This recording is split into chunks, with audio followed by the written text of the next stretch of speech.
Hello everyone, আসসালামু আলাইকুম। কেমন আছেন সবাই? আশা করছি সবাই ভালো আছেন। শীতকাল আসছে আর ডিম খাবো না তা কি আর হয় নাকি? তো এইদিকে কিন্তু আমার ছেলের জন্য প্রায় 3 থেকে 4টা গেঞ্জি আনা হয়েছে, লুঙ্গি, গামছা। কেন আনা হয়েছে জানেন তো? আমার ছেলেকে আগামীকালকে তার মুসলমানি দেওয়া হবে। আর ডিসেম্বর মাস বলে কথা, বন্ধ স্কুল সব কিছু মিলিয়ে এবার দিয়েই দিব মুসলমানিটা। আর এখানে আমি প্রত্যেকটা কাপড় চোপড় সুন্দর করে ধুয়ে রাখছি, কারণ কোনো ইনফেকশন নামক জিনিসটা যেন আমার ছেলেকে ধরতে না পারে, ছুঁতে না পারে। তাই প্রত্যেকটা জিনিস ধুয়ে আমি তারে ঘরের মধ্যে রোদ্রে দিয়েছি। মানে রোদ্রে তো আর দেয়নি, এই ফ্যানের বাতাসে যতটুকু শুকায় আর কি। আর এই ধোয়া দেই দেখে আমার ছেলে তো ভীষণ কান্না।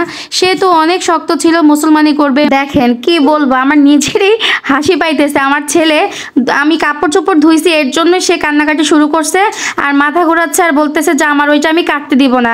এই মানুষটা এত প্রাউডলি বলতো যে হ্যাঁ আমাকে মুসলমানি করায় দাও, এইটা সেটা কত কথা বলতো। আর এই মানুষটা এখন লুঙ্গি ধুইছি তাতেই তার এত কান্না। আর আগামীকালকে যে কি প্যারার মধ্যে আমাদের সবাইকে রাখবে সে তা আল্লাহই জানে। যাই হোক, সবাই দোয়া করবেন ওর জন্য। এরপর চলে গেলাম রান্নার কাজে, কারণ রান্না না করলে খাবো কি।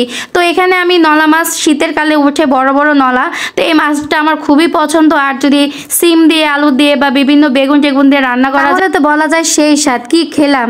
আর এখানে কিন্তু আমি লাউ নিয়েছি অল্প একটু, আর এটার সাথে একটু আলু ভেজাল দিয়ে আমি একটা ভাজি তৈরি করবো। আর এটা তো ভীষণ পছন্দ আমার ছেলের। আর এইদিকে তো এই পিঠ ও পিঠ করে তো আমি মাছটা ভেজে নিয়েছি। এরপরে সেই মাছ ভাজা তেলের মধ্যে পেঁয়াজ কুচি দিয়েছি একটু পানি। এরপর হলুদের গুঁড়ো, মরিচের গুঁড়ো, আমরা স্বাভাবিকভাবে যে যা খাই তাই দিয়েছি, আলাদা আর কোনো কিছুই দিইনি। দিয়েছি একটু লবণ। এরপর মশলা কষানোর পরে আমি এটাকে অনেকক্ষণ যাবত মানে ঢাকনা দিয়ে ঢেকে দিয়ে রাখবো আর কি। তারপরে আলুগুলোও দিয়ে দিয়েছি, কারণ আলুগুলো আমি আগে দিব, কারণ শীতকালীন আলুগুলো কেন জানি মনে হয় যে সিদ্ধই হতে চায় না। আর এটা কিন্তু পুরান আলু, আর আমি এখনো নতুন আলু খাইনি। তো এভাবে ঢেকে দিয়েছি। আর ঢাকনা ওঠানোর পর তো আলুগুলো সিদ্ধ হয়ে গেছে। দিয়েছি এর সাথে বেগুন। আর বেগুন তো আগুনের ছোঁয়া পেলেই গলে যায়, একদম আমার মতো। যেমন আমার মনটা নরম, ঠিক বেগুনের শরীরটাও নরম। ঠিক এভাবে তরকারিটা নেড়েচেড়ে ঢাকনা দিয়ে ঢেকে দিয়েছি। আর এই তো মাছটা তো ভেজে নিয়েছি। এই মাছই একটু কাটা বেশি হলেও কিন্তু সেই স্বাদ লাগে। আর এখানে তো তরকারি কষানো হয়ে গেছে, আর যত নাড়বেন ততই মজা। আর বেগুন কিন্তু একদমই ভাঙে নাই আমার, দেখতেই পাচ্ছেন। দিয়ে দিয়েছি পানি। আর এইভাবেই কিন্তু আমি প্রত্যেকটা মাছ দিয়ে দিব।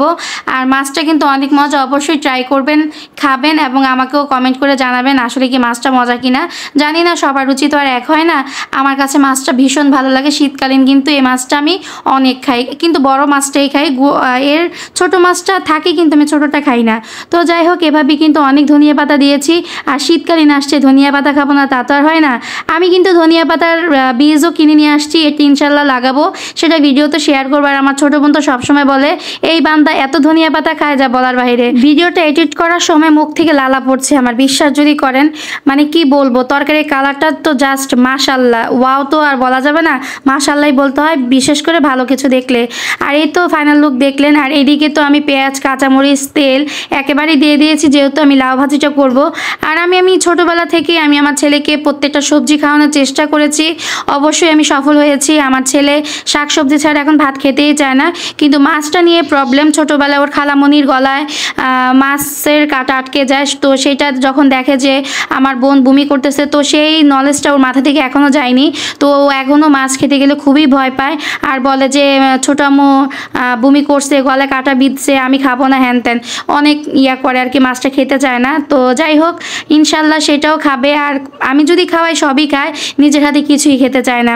তো এভাবে ধনিয়া পাতা দিলাম লাউর মধ্যে। আর এতটা মজা লাগছে, শীতকালীন না আল্লাহ তাআলার একটা নিয়ামত, যা আল্লাহ তাআলা নিজ হাতে দেয় না, প্রত্যেকটা জিনিসই কেন জানি মজা লাগে। সবকিছু মিলে আলহামদুলিল্লাহ। আগামীকাল কিন্তু আমার ছেলেকে মুসলমানি করানো হবে, আর তার প্রস্তুতি চলছে ঘরের মধ্যে। আর আল্লাহ তাআলার হুকুমে যেন খুব সুন্দরভাবে, সুস্থভাবে যেন সব কিছু কমপ্লিট হয়, এই দোয়াই করবেন আপনারা।